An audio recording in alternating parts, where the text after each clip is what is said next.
Hey, welcome everybody. This is Justin Letheby, professor, and we have Michael Tritthart, a gentleman I have known. I'm not even going to say how long anymore. It's been a long enough ages.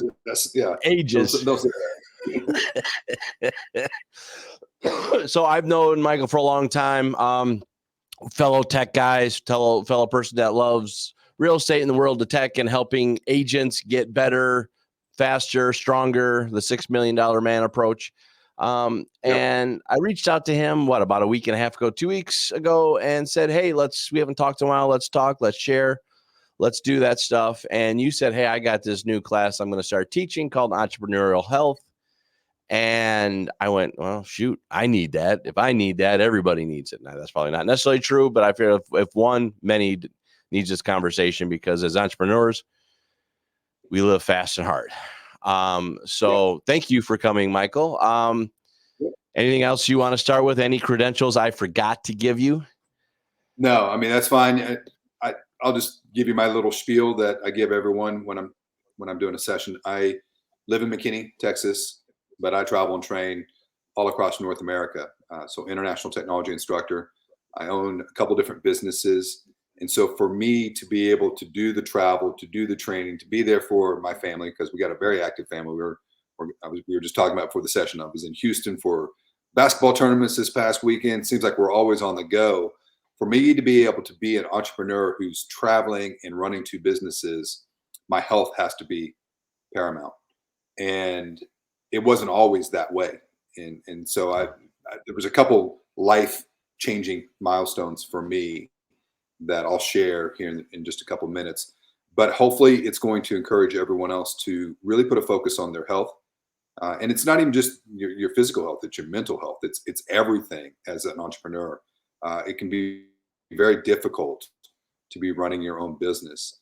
And I always tell everybody, don't get into the trap of solopreneur. Know that there's help and there's other people, facing the same challenges as you. So it's always a good conversation to have. And so that's why I appreciate you having me come in and talk about this topic. No, I appreciate it. I mean, literally, I've been complaining about it for a while. I do all these events with the association and stuff right now, and every time I come back, I'm sick, and I know it's because I'm not doing the right things at the right time. I'm not taking care of my body the way I'm supposed to. And really, the honest answer is, as soon as I step on the scale, I go, ouch, every time I look at that thing. So I think this is great. And I love the fact that you are taking it one step further and actually building a class for us, because I think that's a huge milestone for us to have, as you said, this is not a solopreneur. I mean, we're entrepreneurs. This isn't solo. We can rely on others. We can have others help us. We can take advantage of others' knowledge and others' practices. So I love that you're doing this. So let's get right to it. Let's first start, because you mentioned offside of video. What made you start focusing on this conversation? Sure. So it started back, actually, the genesis of it was 2008. And so I tore my meniscus in 3 spots, right? Like 3 gunshots going off. I wish it was doing something cool. It wasn't. 2006, I ran with the Bulls in Pamplona with one of my friends. That was pretty awesome. We come out of that scratch free. 2008, I step up on a desk to change a light bulb and my knee explodes in 3 spots, right? And I go to this surgeon that I've never seen before in my life. I've never met him before in my life. I've got surgery the next day. He's kind of doing this thing. He's got his chart, right? And he's kind of looking at his chart, looking at me, just doing that whole spiel. And then finally puts the chart down and just stares at me for a solid minute after saying, "Time to lose weight, fat boy." And just stared for like a minute, right? It just like, okay, got it. In fact, I get it. I was like 260 pounds at the time. And that was pretty heavy for me. And so I go home. I got my knee all packed in ice. I'm all pouty because he called me fat boy. I got my knee propped up. I sit down in my comfy chair, turn on my TV, and hand on the Bible. The first thing that comes up is a commercial that says, "For every pound that you lose, it's 4 pounds of pressure off your knee." And I was like, oh, wow. All right. I'm pretty dense sometimes, but I picked up that signal. Somebody's talking to me. So that was good math for you. Yeah. I went cold turkey on fast food. I told my wife right then, I'm not blankety blank eating this blankety blank blank blank stuff anymore. If they got a drive through, I'm not going through it. And she's like, okay, whatever, and then and this is the part where all the ladies who are listening to this, they hate this part. My wife's like, don't say this. guys, we can think about losing weight. We lose 5 pounds. Well, that first month I lost 20 pounds, right? Nice. Just cutting fast food. But what I realized later is that I was going through withdrawals that are similar, not the same, similar to heroin withdrawals because of all of the preservatives and the salt and the sugar and the oils and everything else that's in that food. My body was, physically sick. My mind was hurting. I was short with people. I mean, I was a jerk for like 30 days until I got through that period of time. And what I had done, and looking back on this, I actually ended up doing a 66-day challenge, which is in the One Thing, before the 66-day challenge even existed. Right. When I read the book, I was like, oh, I did that. Right. I was like, okay, that gives me clarification of that I was doing something right. And so ever since then, it's always been a progression of something, right? I cut out fast food. I don't do fast food, but I still was doing soft drinks because I was a tech guy. We're staying up late, we're building websites, we're doing all sorts of the type stuff. So I was pounding the Coke Zeros like nobody's business. Well, then later, a couple of years later, I cut out the soft drinks altogether. So I don't do soft drinks anymore. I started to exercise. I was always the guy of, I'm going to eat right, but I don't have time to exercise, or I'm going to exercise and eat like crap. I never put the two together. Started putting the two together. Yeah. I felt better, right? But it was always like there was something missing. Right? I mean, I was doing everything okay, but I ran into a situation a couple of years after that of skin cancer, not melanoma, thank goodness, but I had basal and I had squamous, and those are pre-cancer. Well, they're technically cancerous, but they're not melanoma.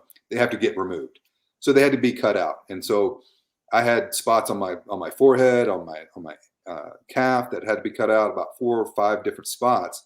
And so I really started researching how to avoid that. Right? It's not a fun experience, and I've had to do the burns on your face, the chemical peels. That is horrible. So I did not want to do that again. So I started researching like holistic ways. How do I get rid of these opportunities? I don't want to go down this path anymore. And that took me about 3 years now, to seed oils. And we all know sugar is bad, right? We know that. We all know that there's certain things in our food that's bad for us, like processed food and processed, flour and wheat like that. But a lot of people, when I mention seed oils, they're like, "Seed? What are you talking about?" And I think, Justin, I'm not trying to put words in your mouth, but before we were talking, I mentioned that, and you're like, "What is seed oils? What does that mean?" Is that Right. correct statement? That's exactly right. Yeah. So I shared this YouTube link with Justin that I think he can show to you guys, so you can get the link. Watch this video. This is from Dr. Chris Nobe, and it's less than an hour, and it's going to change your life, and it's going to change your life for the better. But quite honestly, it's going to piss you off at the same time, because you're going to find out that the vast majority of our food has seed oils in it, and seed oils cause inflammation. They cause gut problems, so not proper gut health, but improper gut health. And the seed oils are actually in the suntan lotion. They're in our shampoos. Wow. They're in a lot of things. So we're basically taking this poisonous oil, ingesting it, and then rubbing it all over our body, and bad things are happening from that. And so another way to know what a seed oil is, I'm going to say this name, and you're probably going to go, "Oh yeah, I know that." Vegetable oil. Right? Yeah. Okay. That's seed oil. Okay. One of them is called canola oil. Oh yeah. You've heard of canola oil, right? Oh, yeah. Canola oil is not healthy. It's not good for us. Canola oil actually stands for Canadian oil low acid. I'm a former history teacher. So before we're going to go down a little history path right here. Before canola oil became the canola oil that you buy at the grocery store, canola oil was engine lubricant for World War II machinery. Remember that. The Canadians had taken this plant called the rape plant, which, I mean, if a plant's called a rape plant, it's probably not going to be good for anybody, right?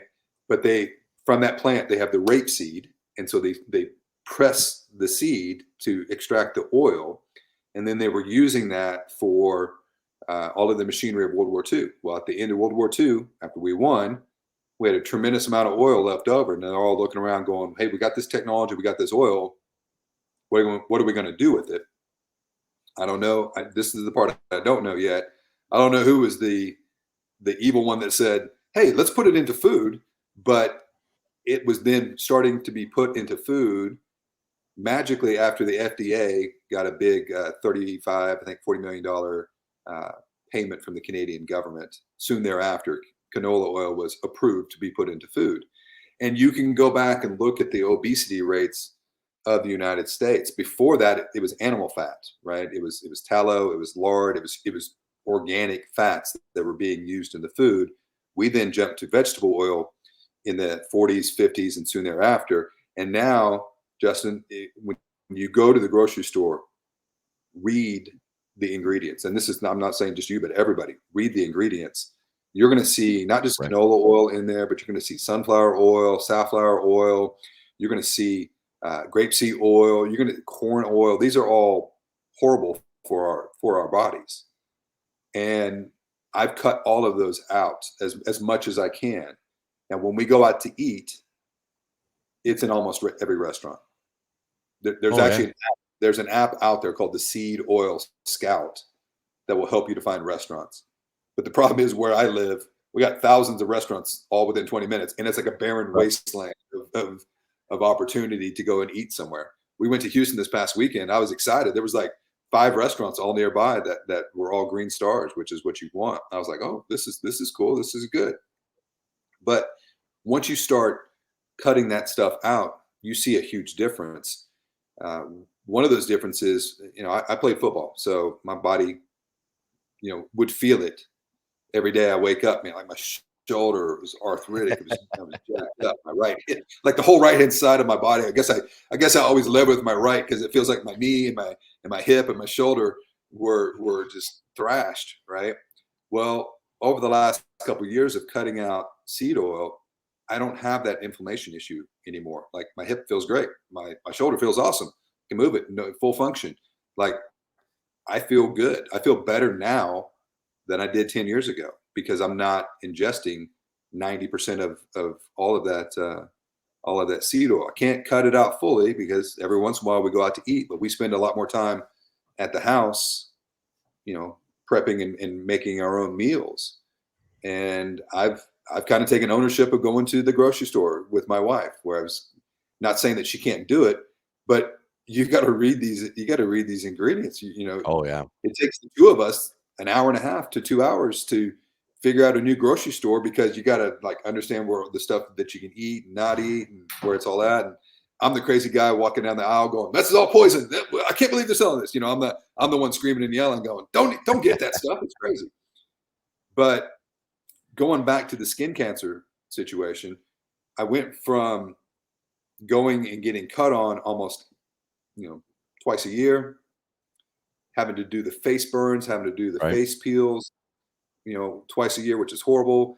Then I got down to, okay, they're going to freeze some spots, which is okay. Freezing's not that bad, but it's still a nuisance, right?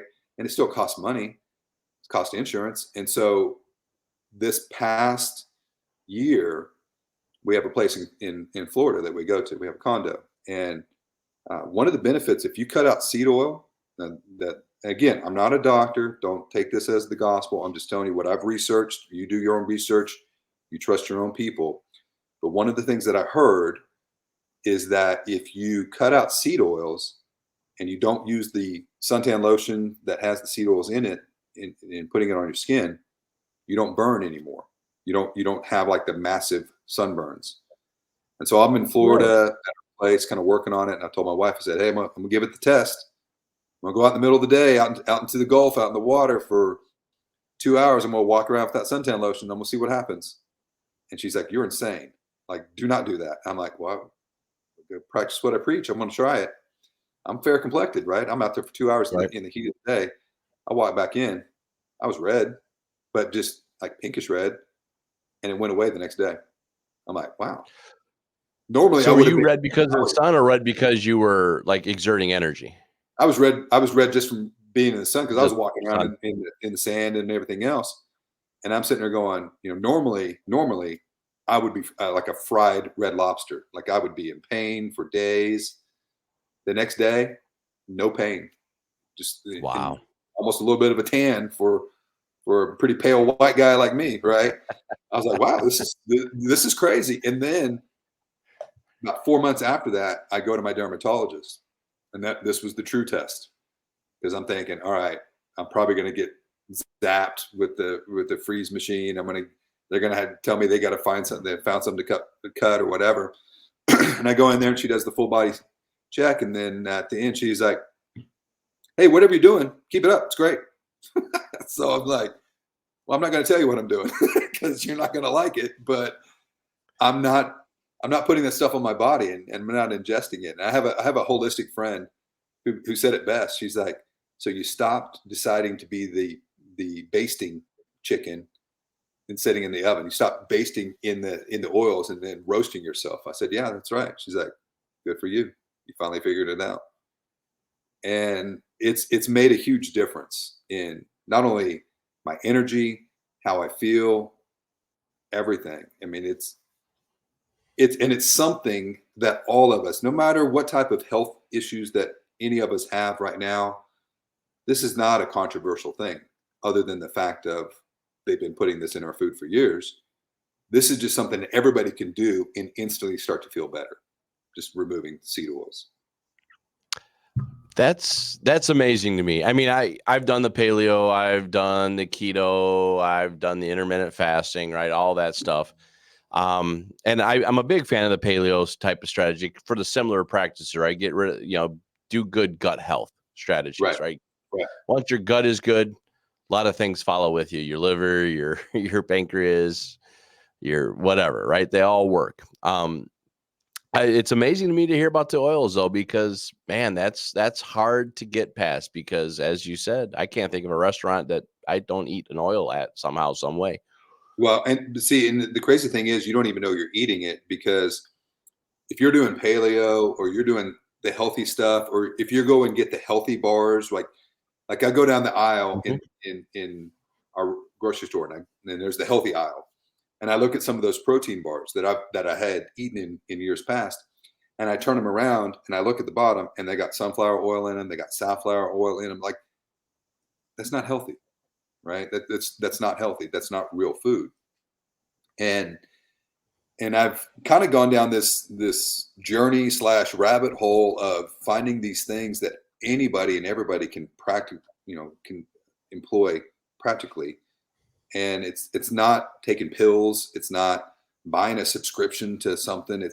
I'm not selling any products. I'm just telling you, we cut this out of our eating habits. You're going to Are see you an trying to get improvement. them not to buy stuff? Yeah, exactly. I don't want you to buy this stuff, because most of the healthy stuff that you find, you actually start reading the ingredients. You're like, this is not healthy. What the heck is this?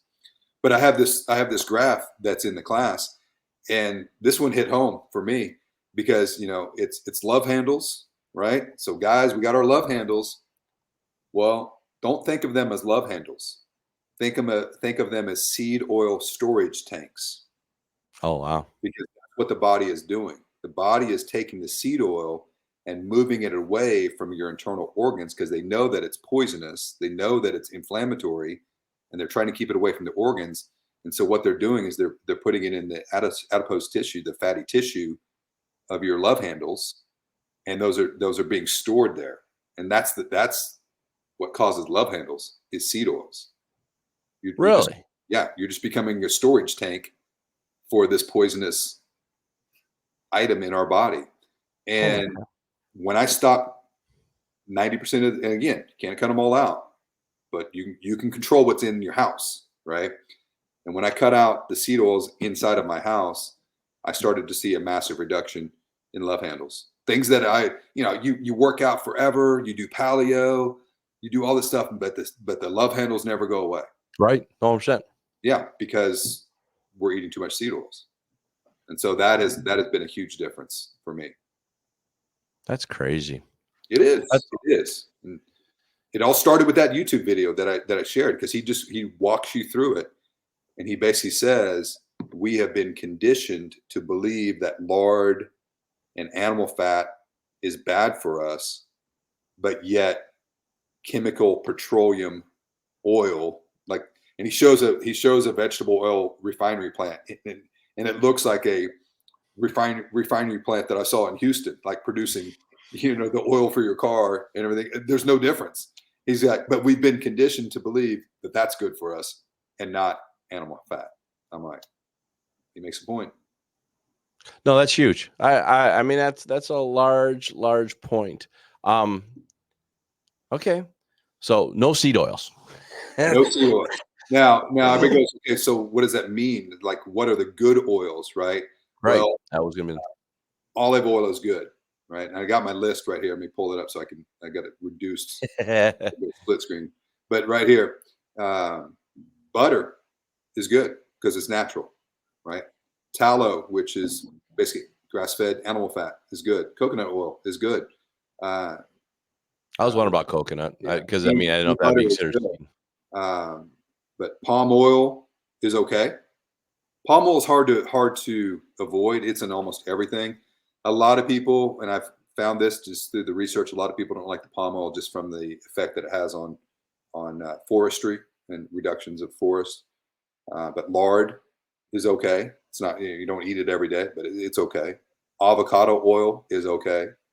But then you get into the red, and this is like green, yellow, red, and here comes the reds. These are the ones you want to avoid: canola, peanut, rice bran, soybean, cottonseed, corn oil, sunflower, grapeseed, and safflower.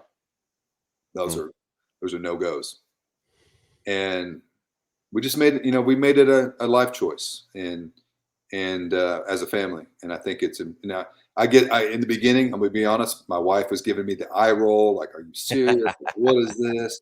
I got to spend like first day she went to the grocery store, she's like, it's 2 hours later, I'm still in this grocery store, I'm trying to find stuff that doesn't have this. She's like, this is crazy. And I said, I know.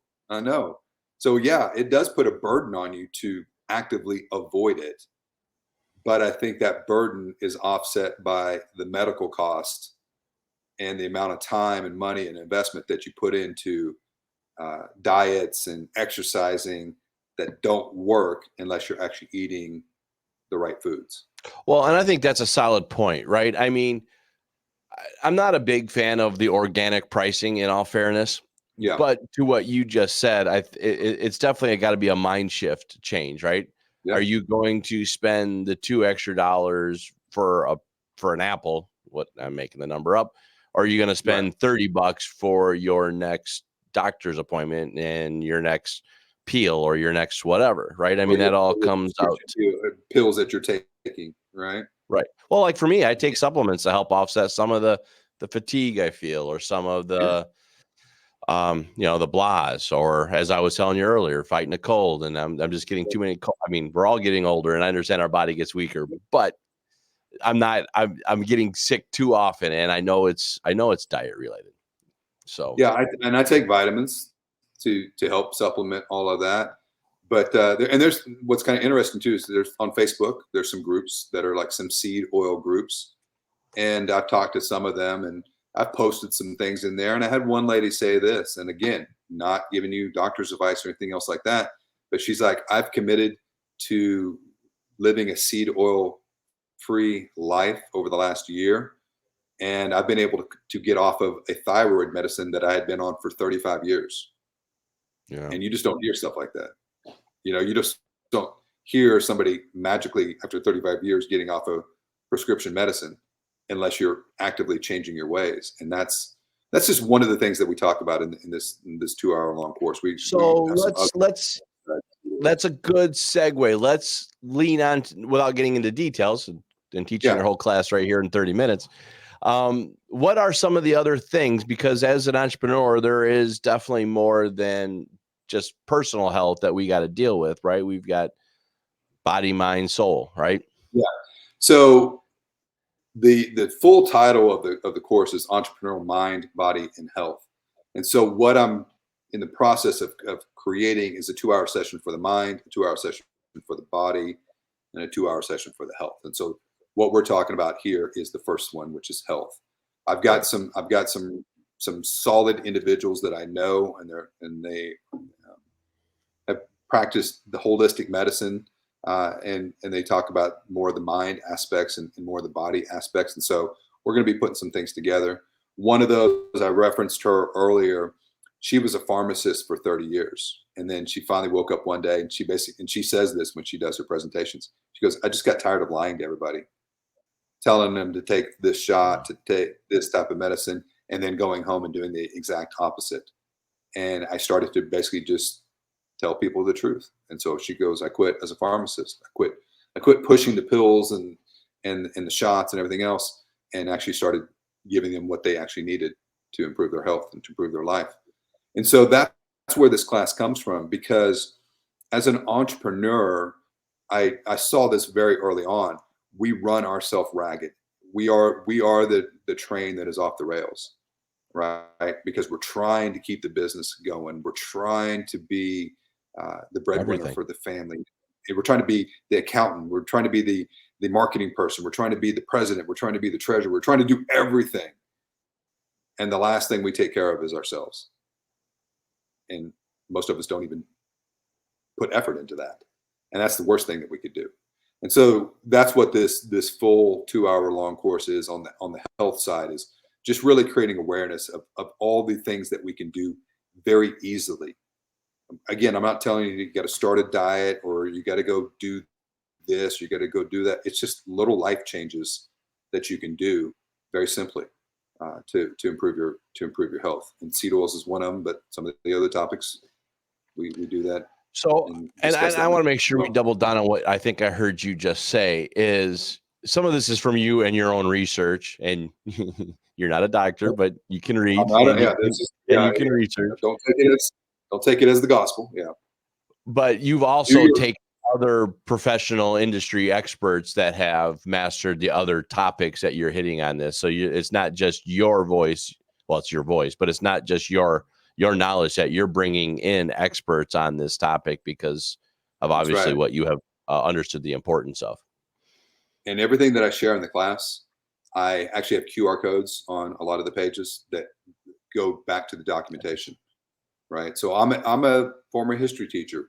We do the deep dive. We do the research. I geek out on the research aspect, right? Finding the truth and finding what has been done to us as a society over the last 50 to 60 years. And I want to teach a class where it's like the 12 things that occurred in World War II that are still affecting us today. Right. Because the seed oils is one of those, but fluoride is another one, I'm telling you, I would attend that class. I'm a big philosopher and believer in, if you don't learn from the past, you're doomed to repeat it or live it. Exactly. Quite literally. Exactly. And there's a lot of things that have just kind of fallen to the wayside because of time that we have become a society. We both teach tech. We know this. We have become a society of headlines. We don't really read the articles anymore. We're ADD because of all of our technology. So we just gloss at a headline and then we react without reading it first. And I think almost every week there's some story on social media or in the news where somebody's like just freaking out, both sides of this topic, whatever it is, or just freaking out. And I'm like, question, did anybody ever just read the article to understand what actually occurred or listen to the full recording of something before the reaction? And honestly, the answer is many people do that. Well, I mean, they call it headline news for a reason, right? Exactly. And no one reads. And I would like to say I'm the exception to the rule. But good. I try. I force myself, but it's not easy. And sometimes we'll get clickbaited. We all do it. That's why it's called clickbait.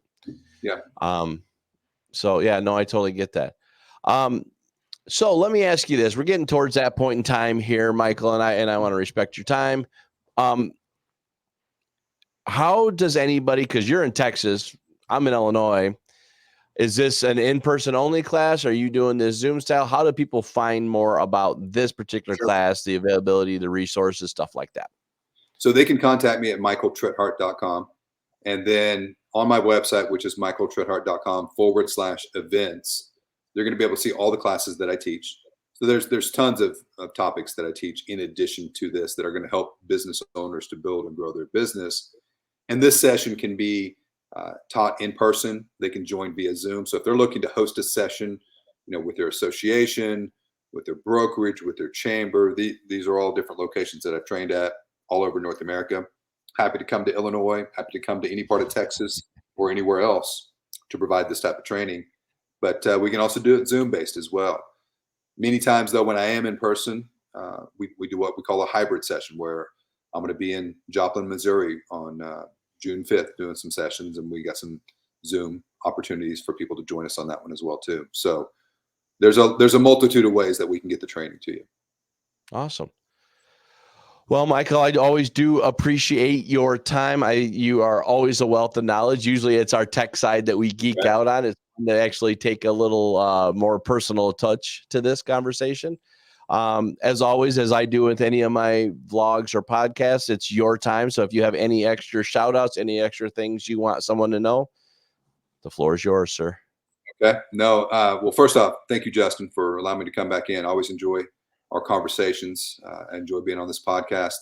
And everyone, my biggest thing is whatever you have discovered, whether it's from a tech training that Justin has done or I've done or entrepreneurial class, is take action, right? And I think the first action in these topics that we're talking about today is don't trust me.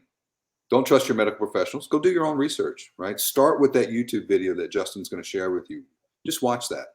And that's going to be an eye opener for you. And then that's going to be like, well, wait a minute, I can make a very small change and see a maximum improvement in my health in a very short amount of time. But don't just take it for granted. Do your own research and then take that action step. And if you want to join us for any of the other sessions, by all means, you can contact me at michaeltritthart.com and I'll share those details with you. Yep. I thank you, Michael, for that. Yes, I just want to double down on it. Go to michaeltritthart.com. He teaches all the time. He teaches all over the place, various styles, strands. I think Michael is one of the best technology instructors I know, and I know a lot of them. So it's not a small kudos. That's a very large kudo. Thank you, Michael, for being here, and we'll chat soon, everyone. All right, thanks.